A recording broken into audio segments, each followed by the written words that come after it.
Good morning students. Today we are going to discuss about module number 2, that is line parameters. Here we are going to discuss about that introduction to line parameters and transmission line constants.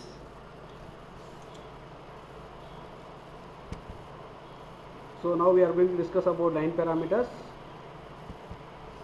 So introduction to line parameters.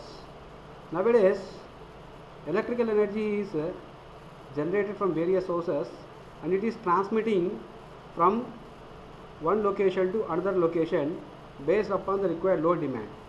So while we are transferring that electrical power, transmission lines are plays a key role.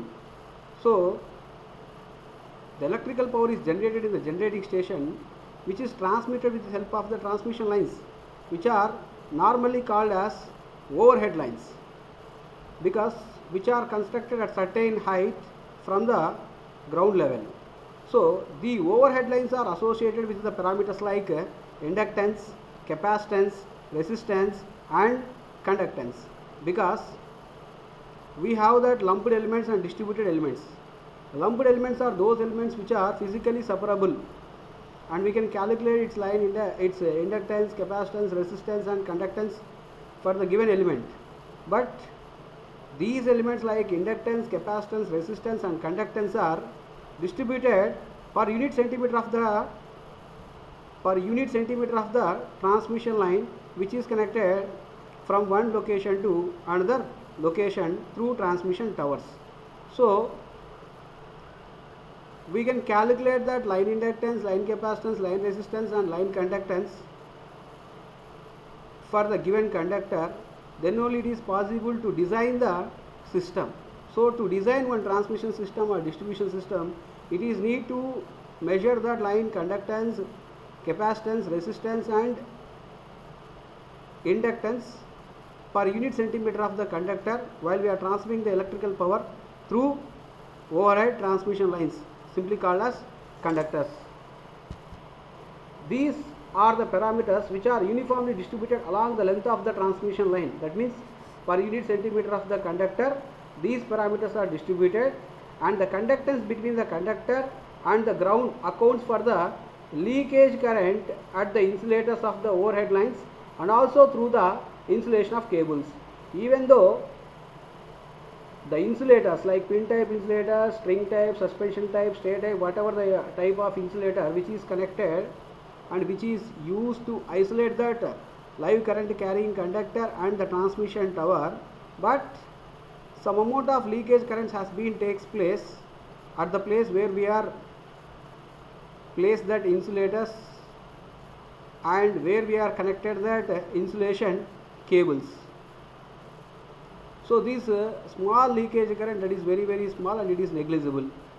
The conductance of an overhead line is assumed to be 0, because while we are transferring that electrical power, definitely it has some amount of the resistance which has to bear the flow of current through it, and also it has that some amount of conductance. Due to the presence of conductance only, it carries that currents from one end to another end. Next, transmission line constants. So there are transmission line constants. Transmission line constants are nothing but distributed elements which are distributed over the length of the conductor at per unit centimeter length of the conductor. For suppose if I am going to take that a two mission system where two conductors, with help of the two conductors where we are transferring the electrical power, and simply it is called as one circuit. In this circuit there is a source voltage at sending end side and load impedance at the receiving end side.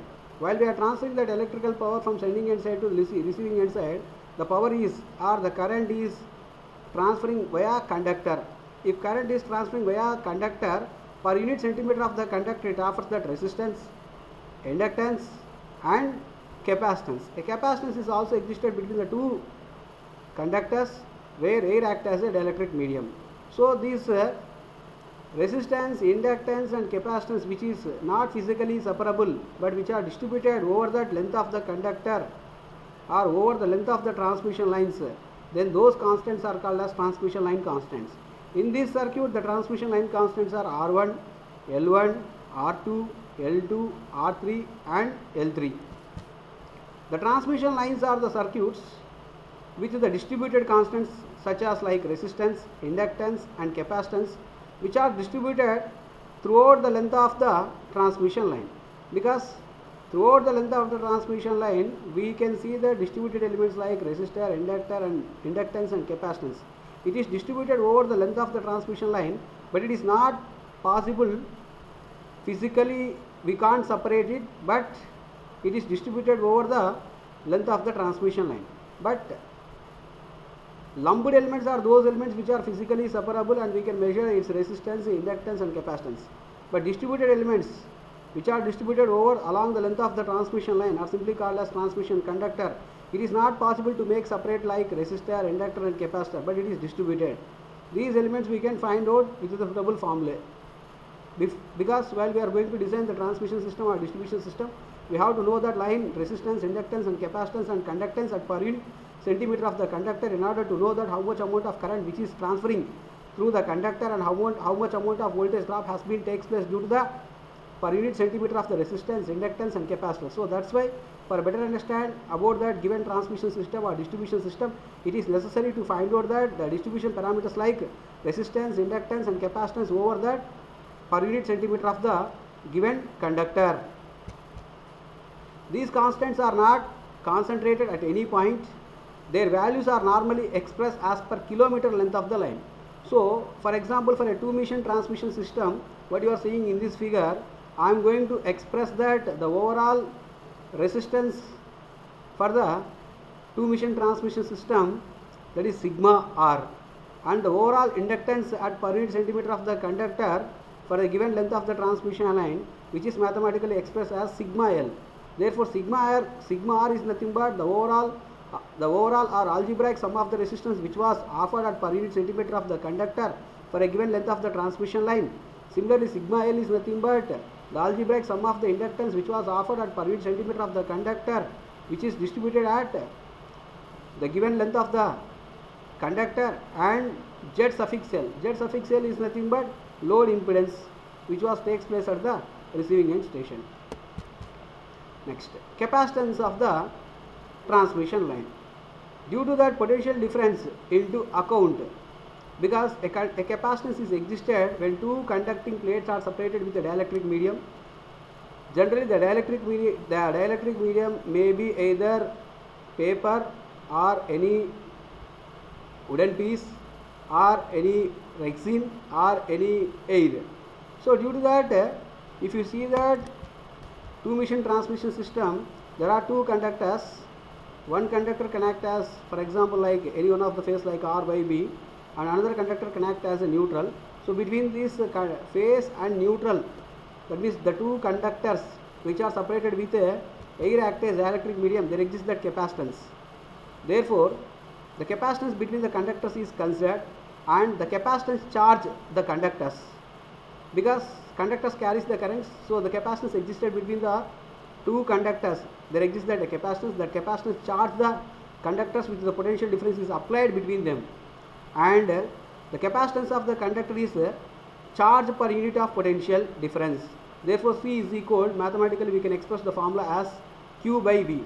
The length of the transmission line plays an important role, especially if the length is small. For example, the length of the transmission line is like 80 kilometers, then the effect of the capacitance is negligible. But for longer transmission line, the effect is predominant and effect is considered. While an alternating voltage is impressed on a conductor, that means whenever it is energized with a alternating current, during that interval the capacitance increases or decreases, that depends upon the charge on the conductors. This results in variation of voltages. That means the voltage offered across the capacitor is V1, V2, V3. It will increase and decrease, depends upon that amount of the charge, because capacitance is directly proportional to voltage and it is inversely capacitance is directly proportional to charge and it is inversely proportional to voltage. Due to this alternating charging and discharging of a line current, flowing the line is known as charging current, because the current may charge and discharge the capacitance. Therefore, this current flows even when the line is open circuited. This current affects that efficiency and power factor of the line, and also stability of the system is also affected. Thank you.